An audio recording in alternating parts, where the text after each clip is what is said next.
Today, we're diving into the life of one of India's most incredible freedom fighters, a young man whose story is just this powerful mix of brains, bravery, and ultimately sacrifice. Bhagat Singh. 23. Just think about that for a second. That's how old Bhagat Singh was when he was executed. At an age when most of us are just figuring things out, he had already become this huge symbol who shook the very foundations of the British Empire. So how on earth did he do it? You've probably heard his famous rallying cry, a slogan that still echoes across India today. But behind that phrase was a truly brilliant and strategic mind.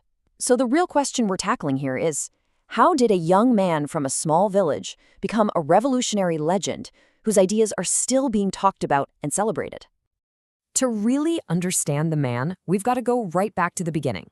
His path wasn't some accident. It was forged in a time of huge political upheaval and shaped by a family that was already all in on India's freedom. He was born in 1907, and you could say revolution was in his blood. His family was already deep in the independence movement. But the real spark, the thing that changed everything, came in 1919 with the Jallianwala Bagh Massacre. The sheer brutality of that event left a permanent mark on him as a boy and set him on a path that led straight to National College, which was basically a hub for young, aspiring freedom fighters. What started as childhood games of acting freedom fighter quickly turned into a very serious intellectual mission. See, he wasn't just a passionate activist. He was a brilliant student who absolutely devoured books on socialism and revolutionary theory. He knew that passion alone wasn't going to cut it, and that's why he joined groups like the HSRA. He was convinced that direct, strategic action was the only real way forward. And that belief in action led to two moments that would define not just him, but an entire movement. And these weren't random acts of violence either. They were carefully planned political statements designed to wake up a nation and to challenge an empire head-on. The first major act was all about retaliation. In 1928, his mentor, a leader named Lala Lajpat Rai, was killed by police during a protest. For Bhagat Singh and his comrades, that was it. It was a point of no return. Their decision to go after the police superintendent responsible was a huge escalation, and it sparked a lot of debate, even among revolutionaries, about the right way to fight back. This whole incident became known as the Lahore conspiracy case, and it cemented their status as wanted men. Now, this next act really shows you how they were thinking. The very next year, they bombed the Central Assembly in Delhi. But here's the fascinating part. The bombs were designed to be harmless, all smoke and noise, not to kill or injure anyone. The message was everything. It was, as they put it, an act to make the deaf hear. Okay, check out their four-step plan. It was just brilliant. The bombing, the leaflets, shouting the slogan, that was all part of the show. But step 4, surrendering willingly, now that was the masterstroke. They didn't even try to escape. They wanted to get arrested because they knew the courtroom would become their news stage, a national platform to get their ideas out to the entire country. And this is where the story takes a really interesting turn, shifting from the battlefield of action to the battlefield of ideas. For Bhagat Singh, prison wasn't the end. No way. It was a new beginning.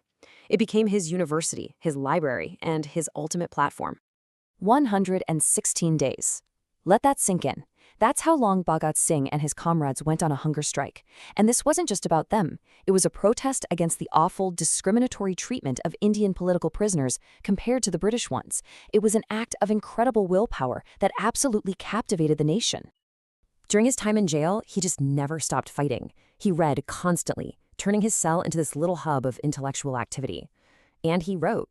His most famous essay, Why I Am an Atheist, wasn't just about rejecting religion. It was his powerful argument for using reason and logic instead of just blind faith.